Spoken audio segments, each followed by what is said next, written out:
Please. Prime Minister Lee Hsien Loong, Your Majesty, Excellencies,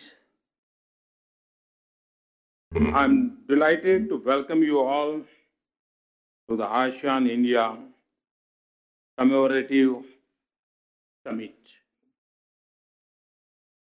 Though we are celebrating 25 years of our partnership, our shared voyage goes back thousands of years. It is a privilege for India to host all the ASEAN leaders for the second time in 5 years. Tomorrow, you will be our honored guest at our Republic Day celebrations. The presence of my brothers and sisters from all over ASEAN partners at this joyous celebration is unprecedented. Your collective presence here has also touched the hearts of my 1.25 billion fellow Indians. In highlights the importance of our strategic partnership, placing ASEAN at the center of India's Act East policy. Our friendship has been nurtured by our shared cultural and civilization linkages. The Ramayana, the ancient India epic, continues to be a valuable shared legacy in ASEAN and the Indian subcontinent. We have organized a Ramayana festival with troops from ASEAN countries to showcase our common cultural treasure through this great epic. Other major religions, including Buddhism, also bind us closely. Islam, in many parts of Southeast Asia, has distinctive Indian connection going back several centuries. We have also joined release a set of commemorative stamps to celebrate our common heritage. Your Majesty, Excellencies, this summit is the grand finale of our joint year-long commemorative activities organized in India and in ASEAN countries, which provides us a valuable opportunity to review our journey so far and chart our future path. This objective, in my view, is best served through free and friendly discussion among us. Your Majesty, Excellencies, since 1992, our partnership has evolved from sectoral dialogue to strategic partnership. Today we have third sectoral dialogue mechanism and 7 ministerial level interaction in addition to annual summit meetings. We have made excellent progress in implementing the objective of the ASEAN-India partnership for peace, progress and shared prosperity through 5-year plan of action.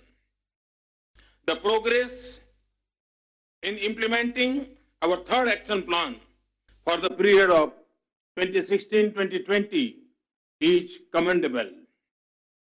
Capacity building projects have been undertaken through the ASEAN-India Cooperation Fund, the ASEAN-India Green Fund, and ASEAN-India Science and Technology Fund.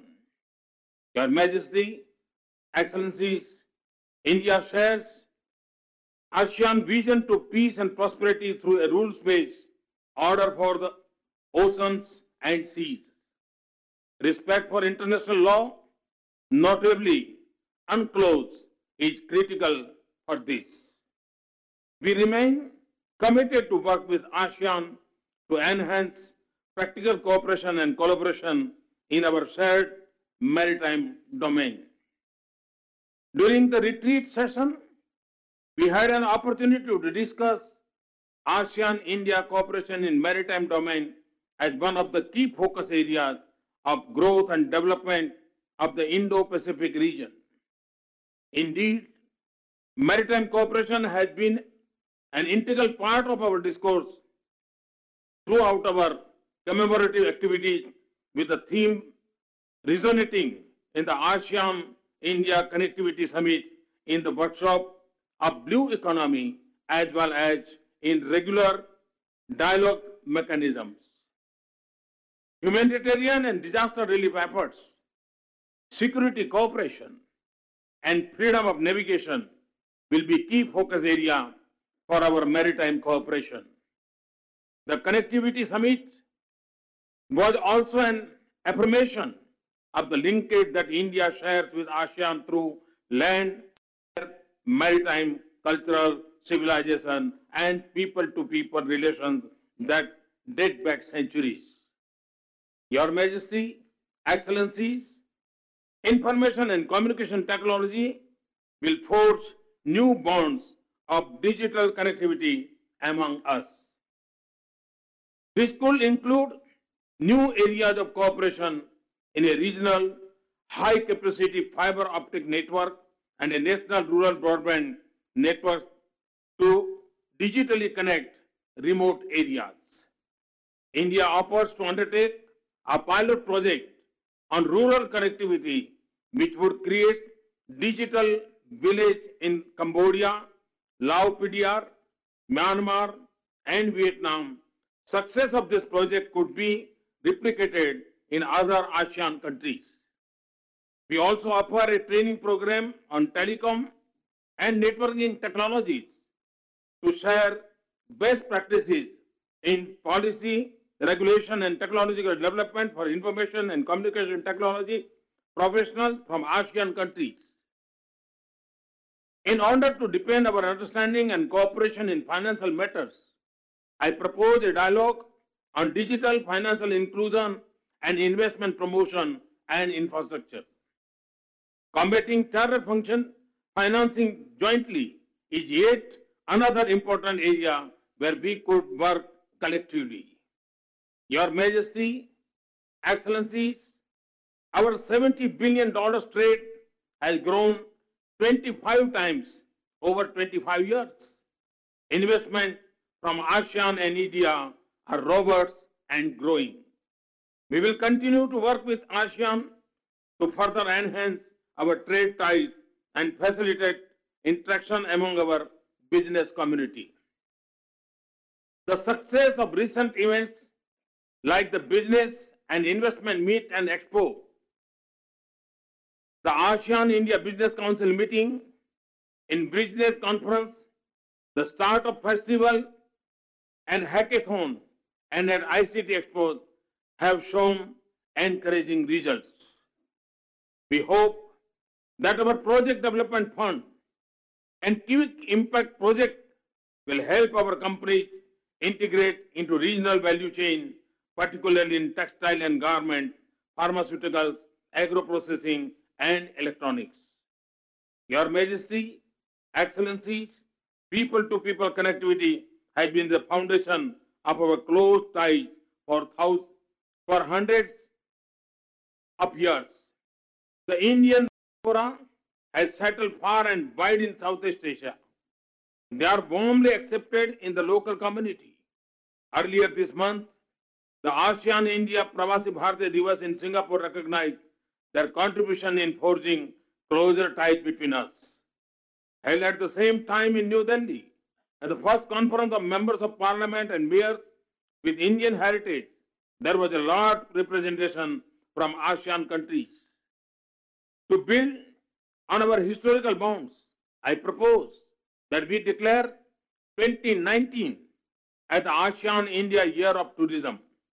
We could set up tangible and intangible cultural heritage circuits for further promotion, to promote tourism.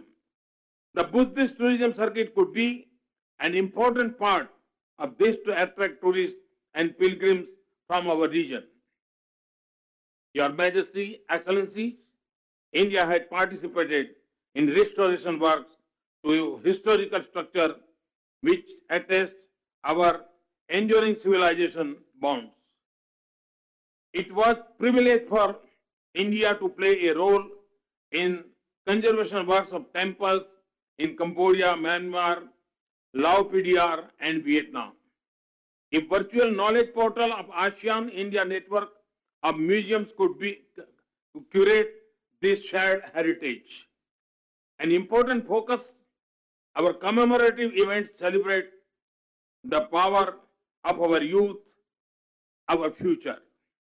The Youth Summit, the Artist Residency, the Musical Festival, and the Startup Festival for Digital Commerce among our youth were intent for this.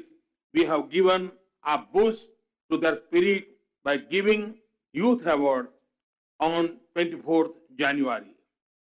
To further empower our youth in our region, I have the pleasure to announce 1,000 fellowship to students and researchers from ASEAN countries for studying integrated PhD programs in Indian Institute of Technology, India's premier institution of imparting knowledge.